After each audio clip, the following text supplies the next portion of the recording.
जी ख़वातीन हैं यहाँ पे जलसे में शिरकत के लिए आई हैं, खान साहब को सुनने के लिए आई हैं, आने से पहले आप रो रही हैं, क्या वजह है? बस मैं यही कहना चाहती हूँ कि सिर्फ एक इंसान से इतना डर रहे हैं, इतने ये लोग खौफज़दा हो चुके हैं कि इनको इतना भी नहीं पता चल रहा कि हम कर क्या रहे हैं। सिर्फ शहबाज गिल का एक बयान लेने के लिए कि वो एक बयान दे दे खान की खातर, क्यों दे? जब खान गलत नहीं है तो क्यों दे? खान हमारे दिलों में बसता है। इंशाल्लाह आज हम लोग इसी वजह से घरों से बाहर निकले हैं। हम लोगों को भी परमिशन नहीं है घरों से बाहर आने की, लेकिन आज हम इसी वजह से निकले हैं कि ये लोग, मुझे यकीन माने कि 3 दिन हो गए मैं बिल्कुल सो नहीं पा रही कि ये इतना जुल्म, और पता नहीं कितनी औरतें माजूर होकर व्हील चेयर पे वो घरों से बाहर आ चुकी हैं सिर्फ एक शहबाज गिल के लिए और ख़ान के लिए। खान साहब से ढूंढ क्या रहे हैं, क्या चाहते क्या उनसे? मुझे सिर्फ इतना जवाब कोई दे देना, क्या चाहते हैं? सिर्फ एक वो सच्चा इंसान है, हमारे हक के लिए लड़ रहा है, वो अपने लिए तो नहीं लड़े ना। उनके पास तो खाना भी है, पीना भी है, घर भी है, बाहर भी है, सब कुछ है, ठीक है, और सब कुछ वो पाकिस्तान में कर रहे हैं। बस मेरी एक ही रिक्वेस्ट है कि प्लीज़ इस मुल्क को अमन दें और अमन से रहने दें, और इस तरह अपनी ख़वातीन को ज़लीलो, किसी मुल्क में भी ऐसे औरतें ख्वार हो रही हैं जैसे पाकिस्तान में हो रही हैं। मेरी आप लोगों से पर्सनली रिक्वेस्ट है कि प्लीज़ आप लोग अमन खुद भी करें और हमें भी करने दें।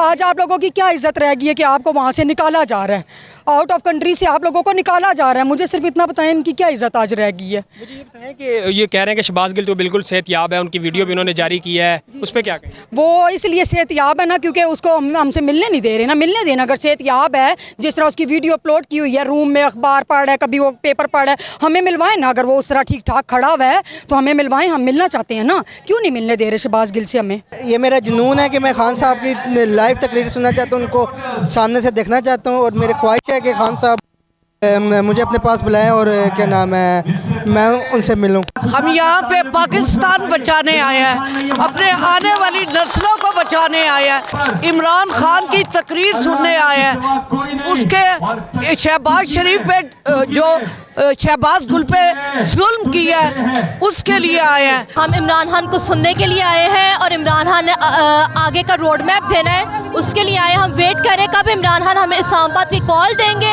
और हम इस्लामाबाद आएंगे और इस इम्पोर्टेड हुकूमत को अपने घर भेजेंगे। चाहे जितने मर्जी मीडिया को रोक लें, मेरे कायद की अपनी फॉलोइंग इतनी है कि मैं समझती हूँ हमें किसी नेशनल चैनल की ज़रूरत नहीं है। मेरे कायद की फॉलोइंग और जो इस टाइम अवाम के हमदर्दियाँ उनके साथ हैं, एक वर्कर भी अगर डाल देगा तो लोग इस टाइम मेरे कायद को ढूंढ ढूंढ के देख रहे हैं। हमें कोई फ़र्क नहीं पड़ने वाला। एम ताकत अवाम होती है जो इस टाइम मेरे खान के शाना बशाना खड़ी है। अगर इमरान खान को नाअहल कर दिया गया क्या करेंगे? खान हमारी रेड लाइन है, जिस दिन खान पे उंगली उठाएगी हम हर हद पार करेंगे। जो पर्दा इस टाइम इम्पोर्टेड हुकूमत और उन तमाम लोगों के दरमियान, अवाम के दरमियान एक पर्दा है, वो इमरान खान है। जब खान के साथ कुछ किया गया तो ये पर्दा हट गया तो इन्हें लग पता जाएगा कि अवाम पाकिस्तान को और इस इम्पोर्टेड हुकूमत को किधर लेके जाती है। स्टूडेंट्स को, हर इंसान को निकलना चाहिए घर से। घर बैठ के सपोर्ट करना ज़रूरी नहीं है, वोट हो ना हो, सच्चाई के लिए घर से निकलना चाहिए। जितना हो सके घर से निकलना चाहिए। हम इमरान खान के लिए जितना कर सकते हैं उतना करेंगे।